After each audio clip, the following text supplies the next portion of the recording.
Now on 105.9 FM and streaming worldwide on the WMAL app. O'Connor and Company. It's 7:07 this Thursday, 19th day of June in your nation's capital. Good Juneteenth to all who are getting the day off and celebrating and observing this very Republican day in American history. The enslaved Africans in Texas getting the news that they had been emancipated by President Abraham Lincoln during the Civil War on the 19th day of June, months and months and months after the actual Emancipation Proclamation, became a celebration in the state of Texas, and several years ago was adopted as a federal holiday. Happy Juneteenth. Thank a Republican. Adopted by President Trump, by the way, during his first administration. Happy Juneteenth to you, Larry. 7:35, John Reid, Lieutenant Governor candidate, will join us. 8:05, Sean Spicer, who appeared on Capitol Hill yesterday testifying about the Biden White House, lending his expertise to that cover-up. And then at 8:35, Katie McFarland on Iran and Israel. That's Patrice Onwuka that I'm exchanging Juneteenth wishes with, by the way. And joining us now is Alex Swoyer. She's an attorney, Washington Times legal affairs reporter, frequent guest on this program when we have issues of the law to discuss. And she's got a brand new book hitting Tuesday, I believe, Lawless Lawfare, Tipping the Scales of Justice to Get Trump and Destroy MAGA. Thank you, Alex, for writing that book, and thanks for joining us today. Yeah, thank you so much for having me. It's out now, and I thought it was so important to take a look at the lawfare we've seen against President Trump. Not just, I guess we have a chapter of this happening now that he's in office, but the book looks at what occurred during the 2024 election and just the threat that those lawsuits were against a presidential candidate to really the separation of powers and what it's done to the judiciary. The subtitle is Tipping the Scales of Justice to Get Trump and Destroy MAGA. And I want to explore that because it's a fine use of phraseology there, tipping the scales. But none of it was illegal, right? I mean, the Supreme Court certainly struck down some of the attempts to go after the president based on executive privilege and other things like that. But in general, like what we saw in New York with Alvin Bragg, what we saw with out in Atlanta with the Fulton County DA, Fannie Willis, that's. To me, the dangerous thing here is not that anybody did anything in a criminal nature against Trump. The fact that all of it was legal, all of it was within the confines of the law as it's written. And to me, that's the bigger problem. Yes, you're right. And so also tipping the scales, like, for example, when the Supreme Court issued its immunity ruling, pretty much in favor of President Trump, not necessarily giving him an all-out win there, but basically sending that indictment to have to be relooked at by Jack Smith. He came down with his new indictment, basically the same thing. They had their hearing in front of Judge Chutkan. It was September ahead of the election, an Obama appointee. And typically when a new indictment is issued or a new charging document, the first step usually is for a defendant to file a motion to dismiss, okay? And filings take time. But, everyone's looking at the clock. November 5th is on the way. And Judge Chutkan acknowledged that. She said, yes, that's typically what happens. But in this instance, she's going to grant the prosecutor's request to file an oversized motion. And if you remember, that's when in October we had the massive filing from Jack Smith, basically laying out all of the facts that he says, were against President Trump in this election fraud case that was set to go to trial and whatnot. So it's little manipulations like that basically allowed, the prosecutors to have the upper hand in the, courtroom of public opinion. So, Alex, yesterday we saw this monumental Supreme Court decision where the Supreme Court upheld a Tennessee law restricting, gender transitioning, I guess they're calling it, for minors. Right. What stood out to you in that opinion? And more importantly, what would be a takeaway for other future Supreme Court decisions or maybe contentious issues? Yeah, so something important to note there is that a few years ago, the Supreme Court had ruled in a case about sex discrimination in the workplace, and it involved a gay employee and also a transgender employee. And a lot of times you see these activists and advocates looking to, bolster transgender rights, pointing to that case. But here, the Supreme Court, did not extend it that far. And I think that's important to note. So this case involves a group of transgender youth and their parents and a doctor that had challenged the Tennessee law that basically restricts puberty blockers and medical treatment for transgender youth. It had worked its way up, and the Attorney General out of Tennessee, he was really confident leaving. I was in the courtroom. I covered the arguments, and he was confident. I talked to him after the fact. I was not surprised that he won. He definitely had the better day in court. The state did.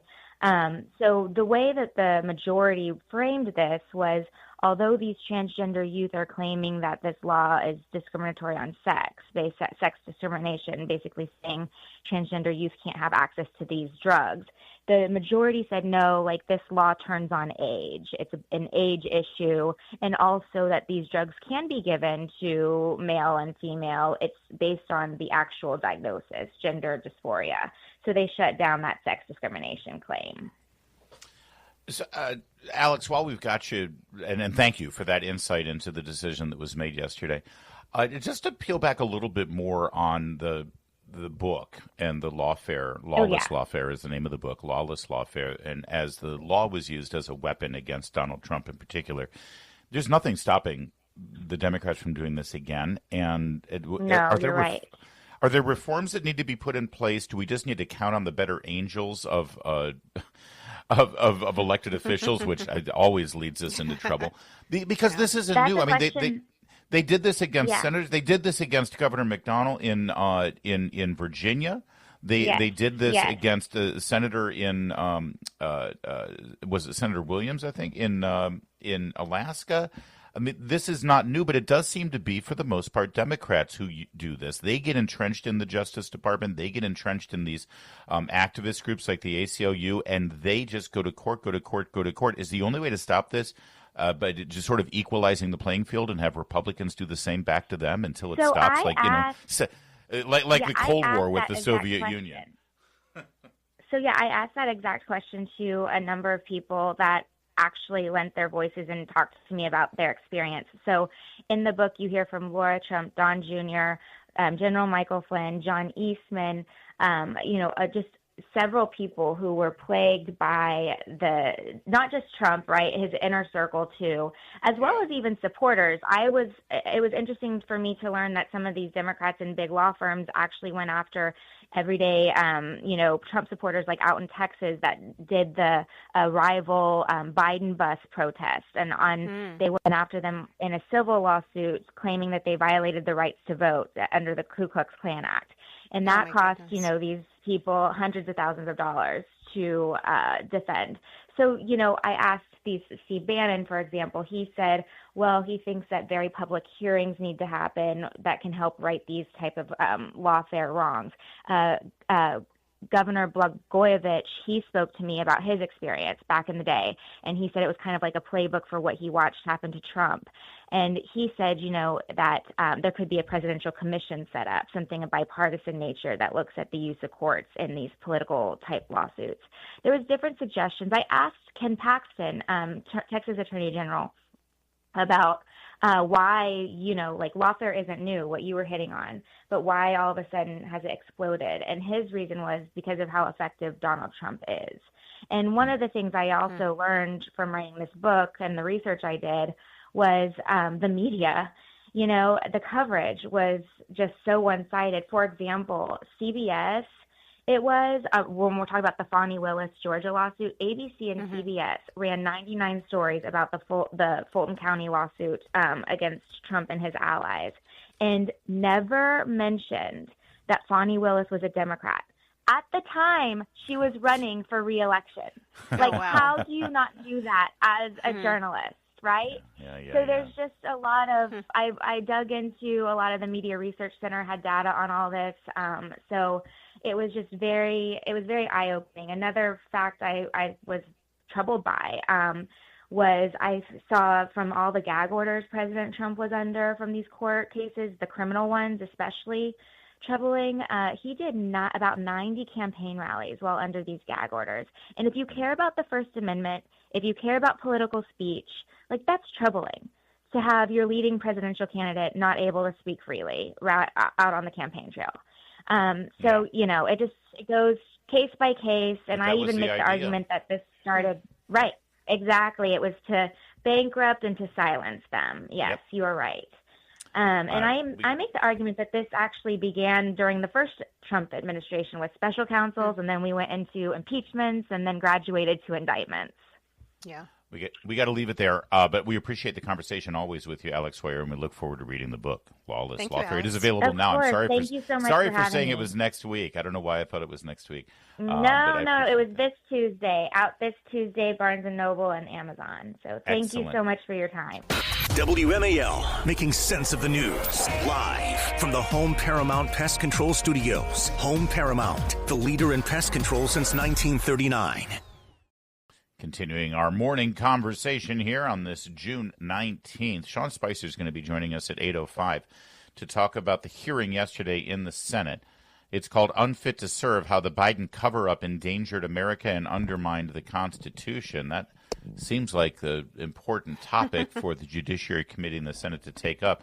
It should. I know that sounds like a very partisan name for the hearing, but it should be a bipartisan concern that we could have an incapacitated president and nothing be done about it. There's a reason why we have the 25th Amendment, and if there's one takeaway from the Biden presidency and from Jake Tapper's atrociously tone-deaf book about all the revelations that we now are able to say out loud, we need to do something about this so it doesn't happen again. Democrats would be smart to be on board with this. Democrats would be smart to transcend their political affiliations and allegiances to Joe Biden.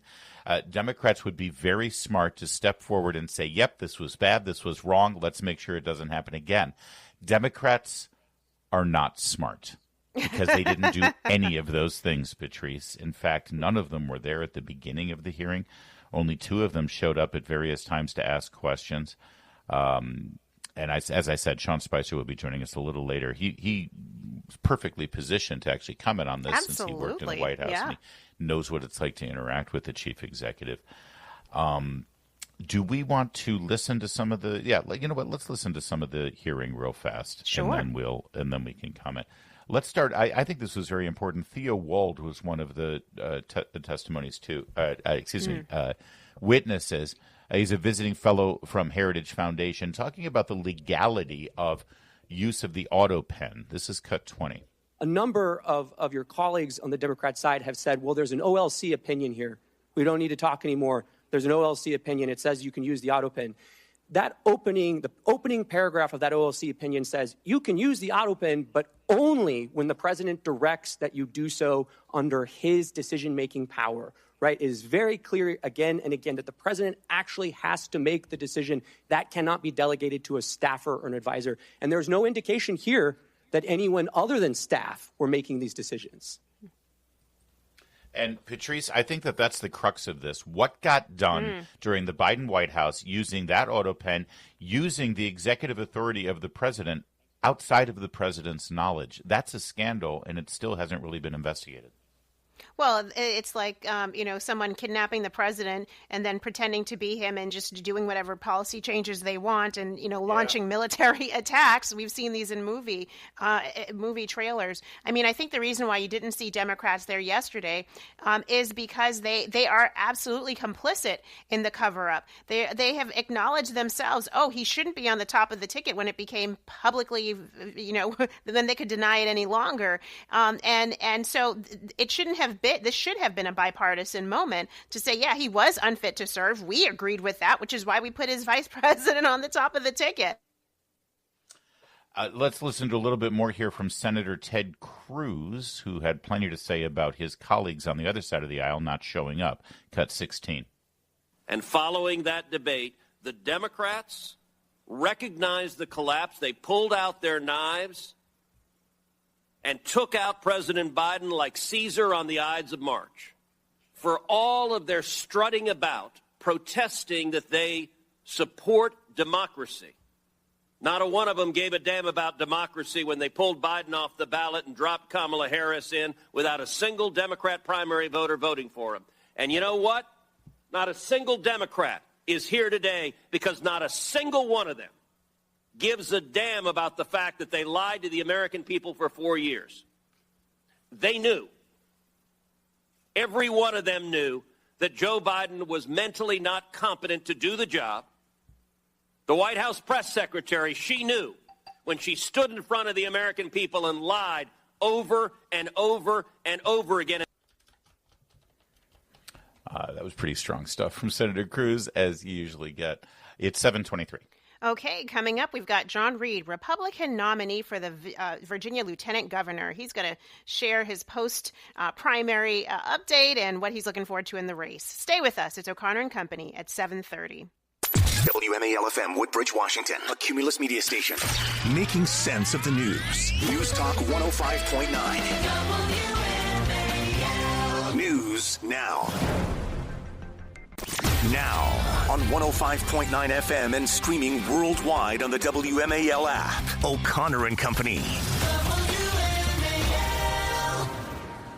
Let's go. It's Thursday in your nation's capital, 8:05. We're going to talk to Sean Spicer, and at 8:35, KT McFarland. It's Larry O'Connor with Patrice Onwuka. Patrice, let's get right to it. We've got the Republican nominee for Lieutenant Governor in the Commonwealth of Virginia post-primary, so it's official, signed, sealed, and delivered. Do you get a certificate or anything, John Reid, when you become the official nominee? How's that work? I haven't gotten a lot of accolades, just a lot of miles on the car. But yeah, I'm excited about it, and it's good to have it all locked in and know who the Democrats have picked. Man, I couldn't have asked for a better opponent. I was going to say, you're running against Ghazala Hashmi. She got 27.4%. Here's how the vote broke down between the top three candidates. 27.4, 26.6, 26.3. Boy, there's a mandate from the party. She seems kind of extreme. Let's take a quick listen to her. This is cut 23, talking about you. Listen. I think the discussion is going to be on our very clear policy differences. I think Virginians in particular have shown that they are aligned with the values that I've been working on and that the Democratic Party supports. And those are the core issues that impact working families and all families. If I have to live with that voice for 4 years, there's going to be trouble. All right, so she thinks Virginia is aligned with her values. Give us an insight from your perspective on those values, John.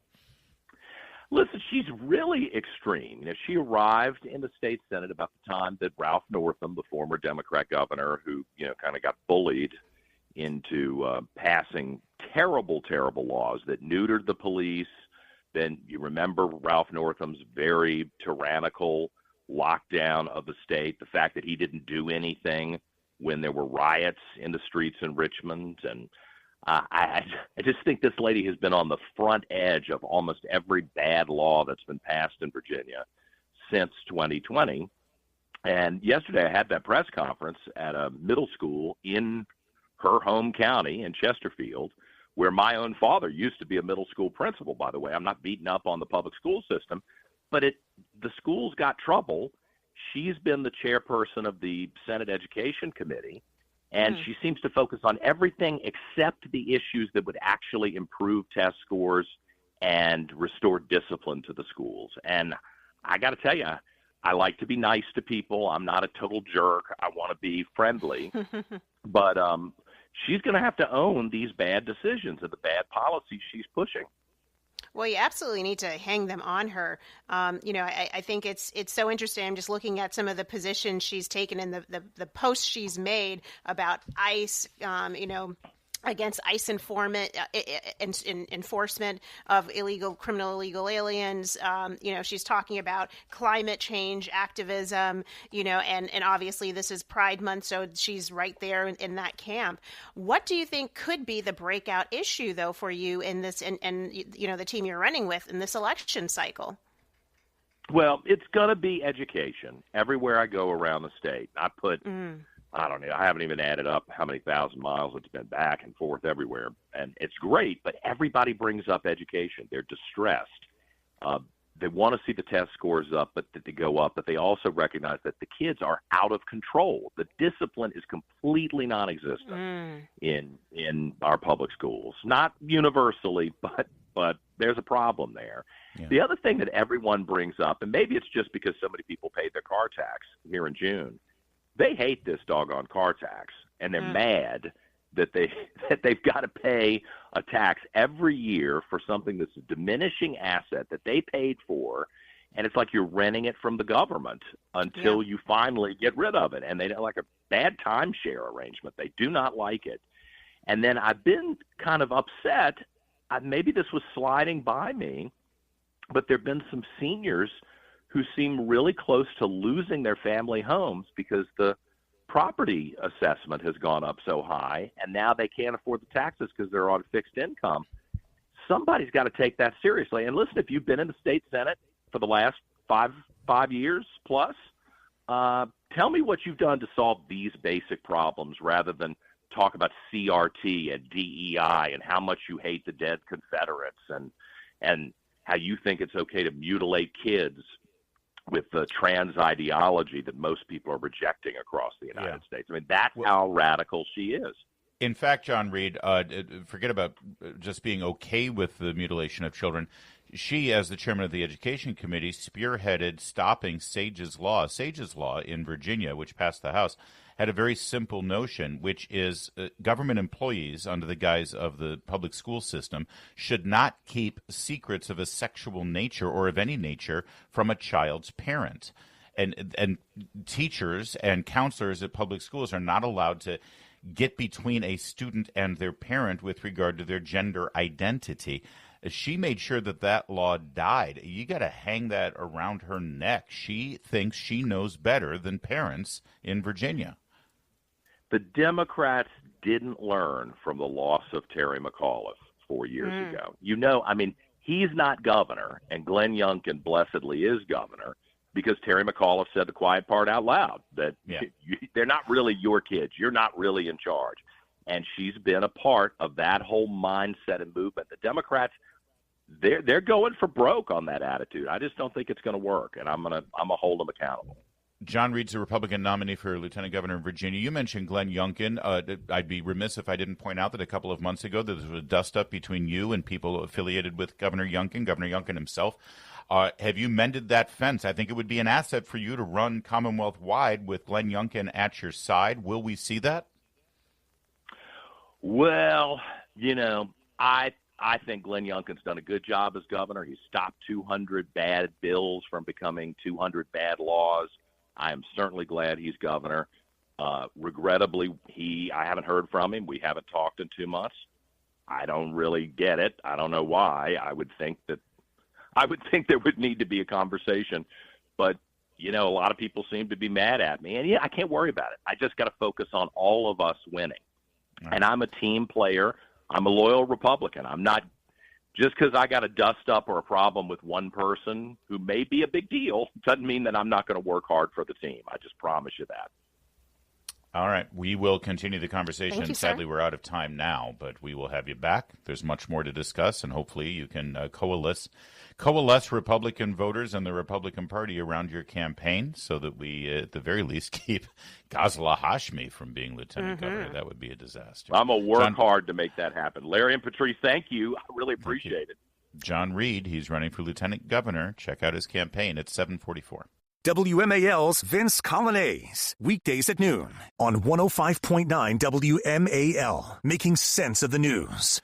Democrats are incredibly desperate right now. We highlighted quite a bit yesterday about the extraordinary, groundbreaking unprecedented success that the Trump administration has had in securing the border, something that everyone said was impossible. Everyone in this town who doesn't actually, no one in Washington, D.C. is accustomed to actually doing things and actually fixing the problems that they were brought here to do. So just white papers and speeches. Yeah, when President Trump said, and spending more money. Oh, it's going to take more money. New law. Oh, we can't secure the border because we need new laws. And Trump said, elect me and I will get it done with the laws we've got. And in less than 5 months, Patrice, we had 0 people cross the border and released into the country. Zero.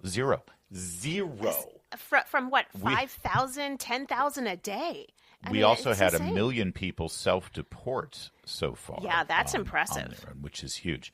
So it's incredible. And in fact, Democrats are so desperate right now. The polls are out. Not only do we have, with all of the negative publicity and all of the histrionics and all of the riots, we still have 50% of voters approving of the administration's handling on immigration writ large. Only 33% disapprove.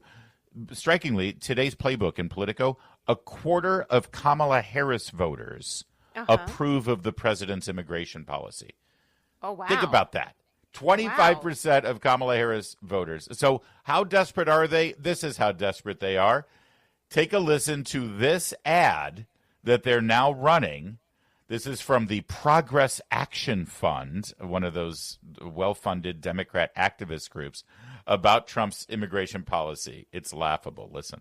What are you doing? She's coming with us. What are you talking about? Who are you? I'm your Republican congressman. Now that we're in charge, we're rounding up illegals. She was born here. She's a citizen. I don't care. She looks like one of them. But don't worry. When she's in prison in El Salvador, she'll have lots of company. That's so cheesy. It's not even creepy, Larry. It's cheesy. Saturday Night Live could run that, and you would believe it. It's a satire, is what it is.